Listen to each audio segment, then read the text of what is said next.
When I speak to them, they become so emotional because I bring you to the point where I make you realize that if this was your mother, if this was your sister, if this was your daughter, how would you have reacted? But because it's somebody else's mother, somebody else's sister, and somebody else's daughter, it is not your concern. Melting Pot, a global podcast series hosted by Payal, connects guests who have inspiring stories and reaches out to a multicultural audience over 52 countries. Guests are diverse, such as celebrities, entrepreneurs, travelers, and many more who've had a turning point in their lives and moved over to a holistic lifestyle. Follow us on YouTube, Spotify, Apple, Google Podcasts, social media. Hi, everyone. Today, we have the pleasure of welcoming Monica Brown to the show. Monica is a social entrepreneur and she's got a burning passion for justice, equality, and social change. She's not only a dynamic DE&I speaker, but in my opinion, she's also someone who actively empowers and mainly organizations to create inclusive cultures through innovative solutions. Monica tackles real-world problems, advocating for marginalized communities and driving meaningful change. And I also want to add here that Monica is a Global Women of Influence Award nominee. So thank you so much and welcome to the show, Monica. Hi, everybody. As an activist, we sometimes feel like we are invisible people, and yet we are making so much of impact in the lives of people. So I really am very appreciative of this opportunity to be heard and to be able to tell my story and to share what I'm doing as an individual with the help of all the other people that I collaborate with to enable me to do what I do on a daily basis. So thank you. I'm looking forward to hearing your journey and your stories. Of course, I have to start by asking you a little bit on your background, South Africa, and the whole dynamic of the country, because it's such a vast country with so many different provinces. So if you could just give a little background on that, and then I want you to talk about what is your passion behind social justice and equality? What actually is the driving force behind that? Okay. I am a born Cape Townian or a Western Cape person. I come from a very small village in the Western Cape called Great Black River. Those that traveled South Africa, they would know the garden route very well because it's the area with the most golf courses in South Africa. Very luscious, green. The beaches are beautiful. So I grew up next to the water. And I ended up moving to Gauteng, Johannesburg, which is inland, completely different setup. But I realized that for me to be able to do what I do and to get the support that I needed to go to an area where people are much more business-minded and not relaxed like where I come from.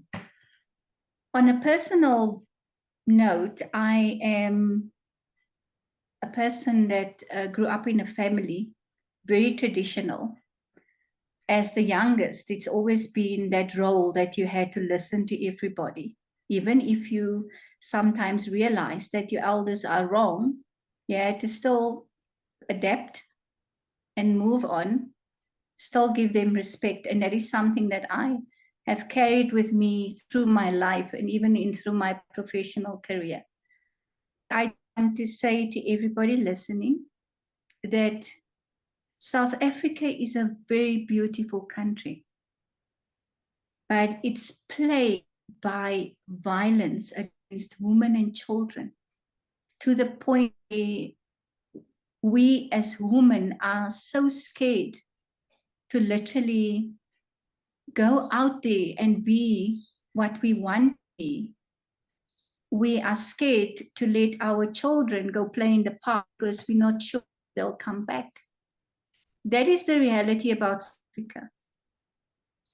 Beautiful to the tourist, but for the people living here on a daily basis, it's basically a very dangerous country at the moment. And we do hope that things will change. We have our elections coming up this year, so we are very hopeful that things will change. And to come back to the question about what is the driving force behind my fight for social justice, the driving force behind this is merely the fact we all have the ability to change our world, make the world of our people in our life safer. But some of us just lack the drive and the creativity to actually make a change. We rather want to turn a blind eye and a deaf ear on issues that matter. And that is my driving force. I want to go out there and show people it's possible. You don't need millions to change a life. You don't need, all you need to do is to start to care. And that is the most important thing. And that is the driving force. I want people to see that it's possible. And because if a person like myself could do this, it is possible for anyone to do what I do. And that is why I help organizations. I speak to women on a daily basis. I reach out to whoever I can. Because if you can take that one moment to just stop and think about, why am I here? What am I doing? How can I get involved? And that is my driving force, to show people that to care, to listen, to stop, to look, and to take action can change the world that we live in. What are some of the challenges that you have faced when you're working with organizations, and what are some of the innovative solutions that you have developed in order for people to actually have a better understanding and bring about the change within their organization?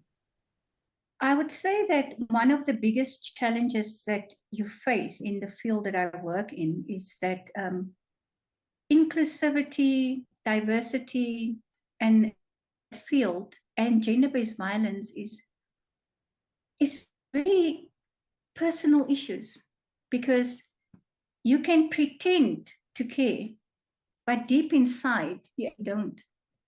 It's very entrenched in our communities that we will show to the world an image that we are not. And so when I work with organizations, like I had a pastor the other day, I worked with a church, and he says to me, "Why making trouble?" And I say to him, "Trouble? I'm a troublemaker for good, because I speak about things that people don't like to speak about." And I said to him, "But you are a man of God. You're not supposed to ask me that question. You're supposed to celebrate me." He says, "I personally, in my personal opinion, I would not have allowed you to come work at my church, but I listened to you and you actually made me think about what I was doing as a leader." And it made me realize that many people, when I speak to them, they become so emotional, because I bring you to the point where I make you realize that if this was your mother, if this was your sister, if this was your daughter, how would you have reacted? But because it's somebody else's mother, somebody else's sister, and somebody else's daughter, it is not your concern. And men, I get a lot of opposition from men. I must be honest in saying that a lot of men are not my biggest fans, because they tend to say that it's people like you that make my wife not want to make me supper when I don't treat her well. And I tell them, no, you're wrong.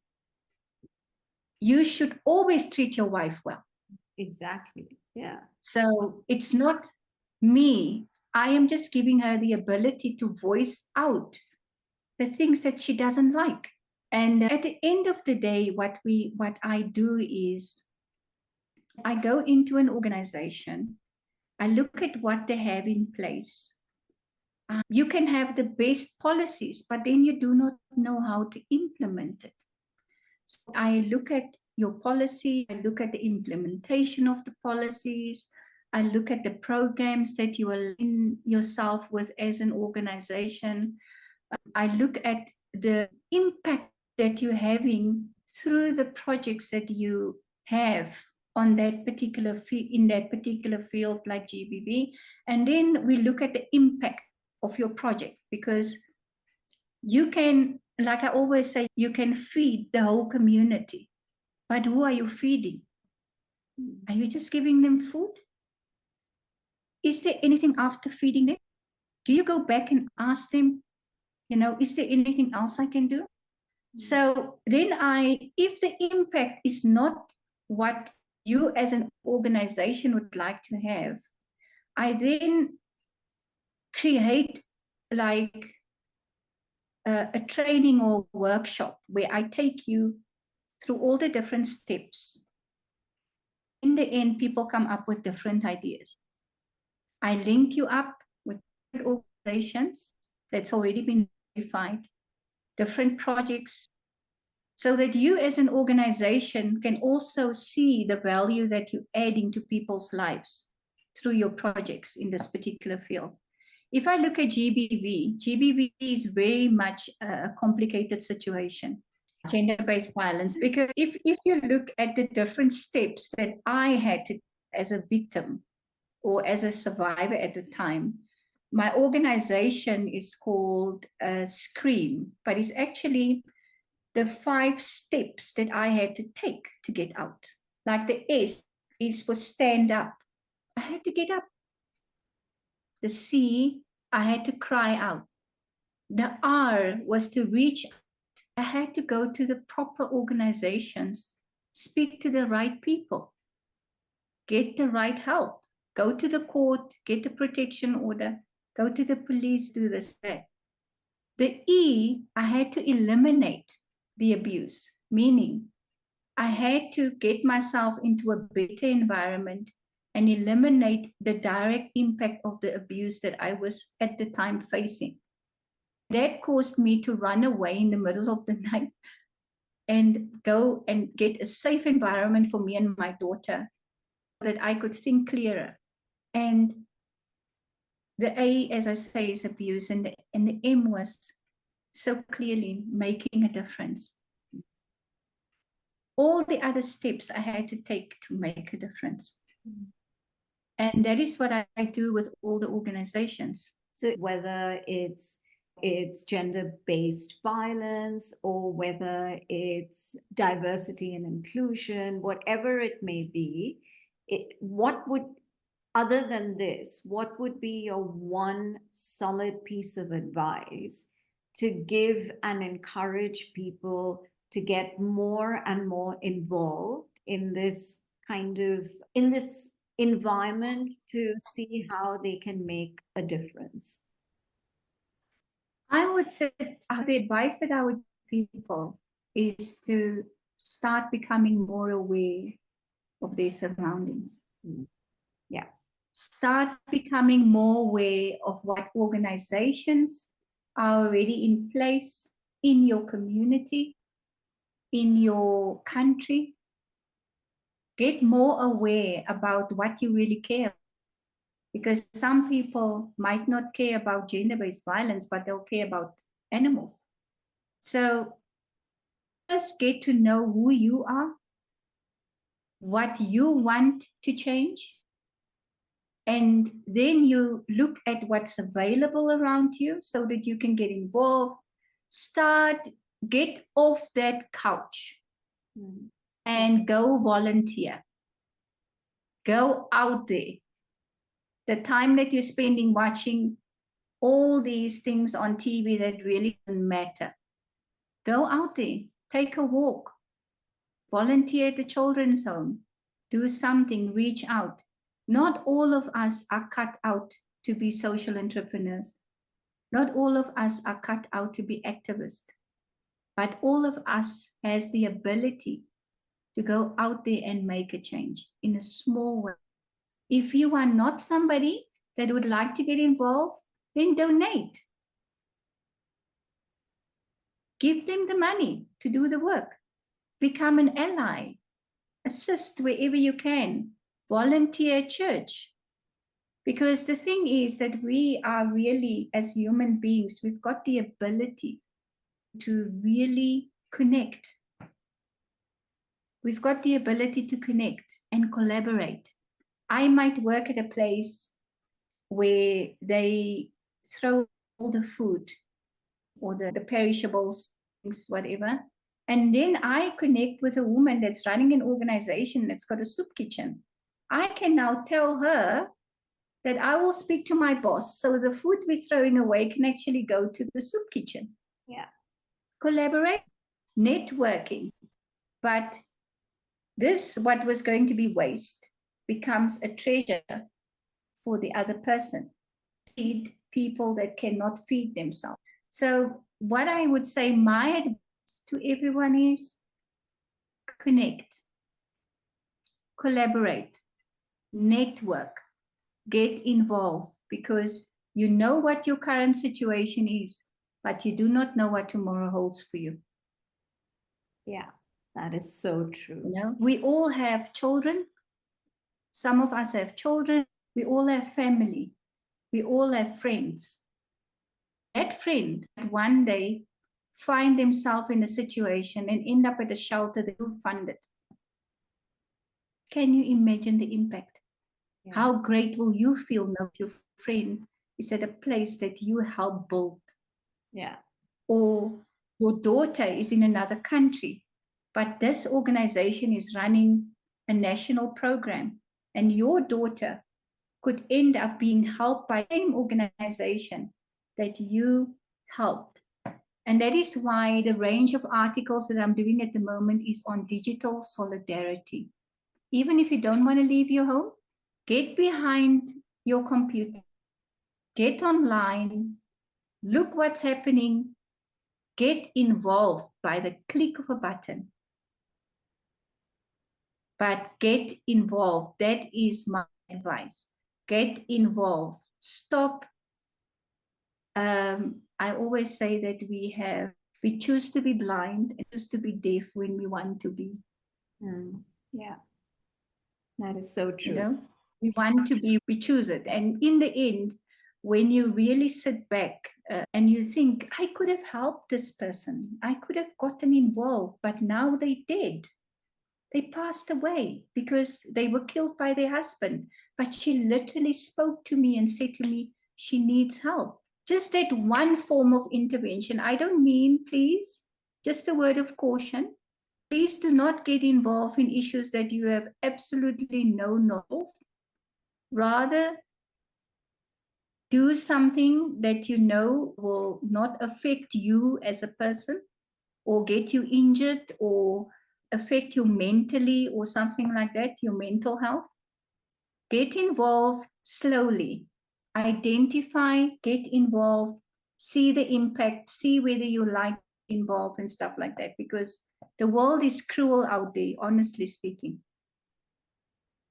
So first you introspect to see who you are, and then your ability to, you don't have to try and prove to anyone that, oh my God, I live in South Africa, but I help someone who's in Uganda, for example. It's more within your surroundings, one step at a time, see how you can create that difference and an impact.